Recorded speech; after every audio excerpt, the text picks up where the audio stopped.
कुछ आगम के बारे में आपके बीच में आज पुनः चर्चा करूंगा। आगम ये आप्त उपदिष्ट होता है। आगम जिन्होंने संपूर्ण आत्म तत्व को उपलब्ध कर लिया, प्राप्त कर लिया है, अर्थात जो सर्वज्ञ हैं, जो सबको जानते हैं, उनके द्वारा उपदिष्ट जो उपदेश है, जिसे शास्त्र के रूप में, श्रुत के रूप में गणधर ब्रह्मिष्टि ने अंकित किया है, उसी का नाम आगम है।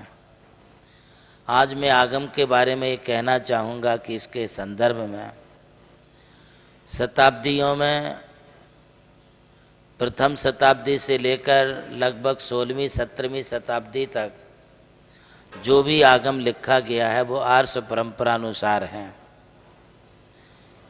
यह भी स्पष्ट करना चाहूँगा कि 17वीं शताब्दी तक के जो लेखन करने वाले आचार्य थे वे भी बड़े प्रामाणिक एवं पूर्व परंपरा का अनुकरण करने वाले थे। साथ ही साथ वे पाप भीरु थे, विषयों से दूर रहते थे, राग द्वेष और आर्त रौद्र ध्यान से वे रहित थे। उनको किसी प्रकार का कोई पक्षपात नहीं था। सदैव सर्वथा जिनेंद्र भगवान की वाणी को जैसा उन्होंने प्राप्त किया है उसी प्रकार उन्होंने लेखन कार्य किया है।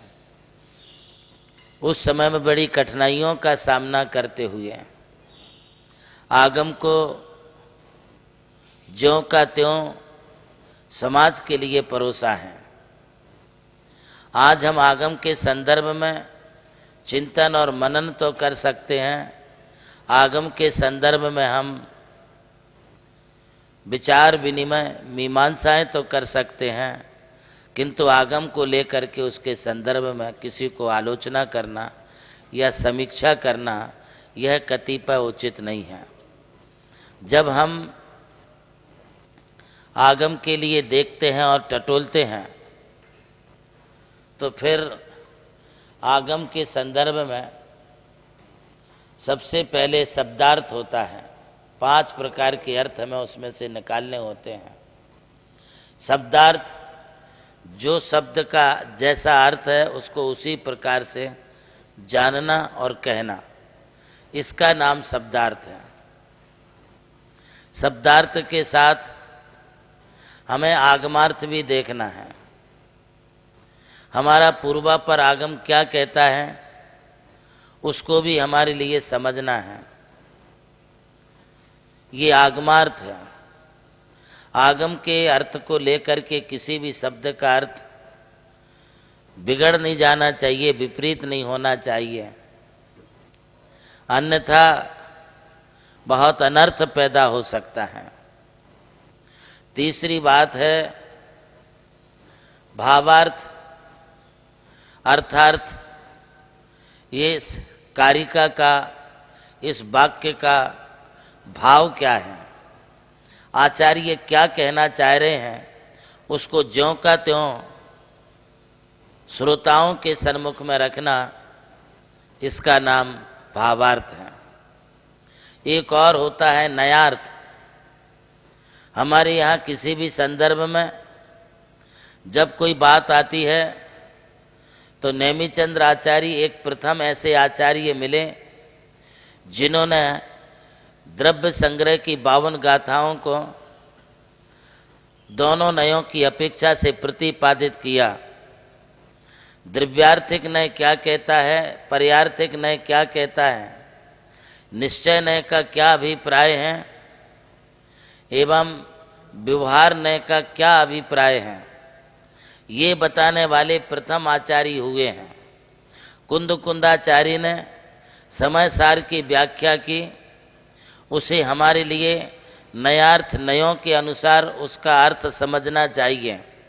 नयों के बिना यदि हम समय सार आदि का अध्ययन करते हैं तो नयों के बिना आप भटक जाएंगे। और 5वीं बात हम आपके लिए कह रहे हैं तात्पर्य, अर्थ। इसका तात्पर्य क्या है, हमारे लिए किस रूप में उसको ग्रहण करना है, हमारे लिए आत्म कल्याण के लिए मोक्ष मार्ग के लिए, समाज और धर्म के लिए, संस्कृति के लिए उसका उपयोग कैसे करना है आगम का, ये भी हमारे लिए समझना पड़ेगा। नमोकार स्टार प्रतियोगिता हमारा एक सर्वे था जिसमें हमने पाया कि वास्तव में आज भी हमारे देश में युवाओं में धर्म के प्रति बहुत रुचि बढ़ रही है, क्योंकि इस प्रतियोगिता के माध्यम से हमने जाना कि रोज़ हमारे लिए जो उत्तर आए हैं उसमें 80 से 90% उत्तर हमारे लिए युवाओं की तरफ से आए हैं।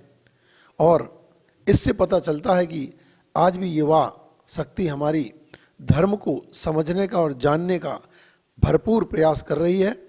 और आपने ये जो रुचि दिखाई है, ऐसे ही आगे भी आपके लिए इसी प्रकार से हम नमोकार स्टार प्रतियोगिता के माध्यम से धर्म की बहुत सारी जानकारी उपलब्ध कराते रहेंगे और आप इसी प्रकार आगे भी भाग लेकर के इस प्रकार से अपने ज्ञान को वृद्धिंकित करते रहें।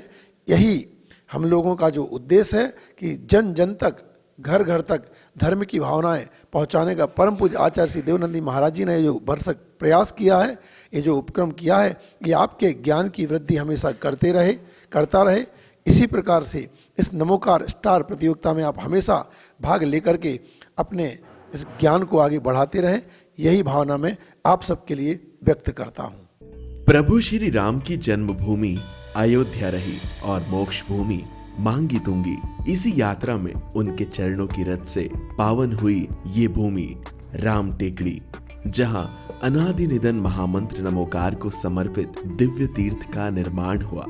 नमोकार तीर्थ जो स्थित है नासिक जिले की चांदवड़ तहसील के ग्राम मालसाने में, परम पूज्य गणाधिपति गणधराचार्य श्री कुंतु सागर जी महाराज के उत्तराधिकारी शिष्य परम पूज्य सारस्वताचार्य देवनंदी जी महाराज ने कई तीर्थों के जीर्णोद्धार के पश्चात एक ऐसे तीर्थ की परिकल्पना की कि जहां के दर्शन मात्र से ही जैन धर्म का ज्ञान हो सके, जिसके विशाल प्रांगण में प्रवेश करते ही दर्शन होते हैं विश्व के सबसे ऊंचे समोशरण के 108 फीट ऊंचा यह समोशरण बोलता हुआ समोशरण होगा जो आधुनिक टेक्नोलॉजी पर आधारित होगा। इसकी परिक्रमा आप मिनी ट्रेन और नौका विहार के माध्यम से भी कर सकेंगे। समोशरण में भूतल पर कलिकुंड पार्श्वनाथ भगवान और पद्मावती माता के 24 स्वरूप विराजमान है। प्रथम तल पर चंद्रप्रभु भगवान की 32 फीट ऊंची अति मनोहर पद्मासन प्रतिमा विराजमान है।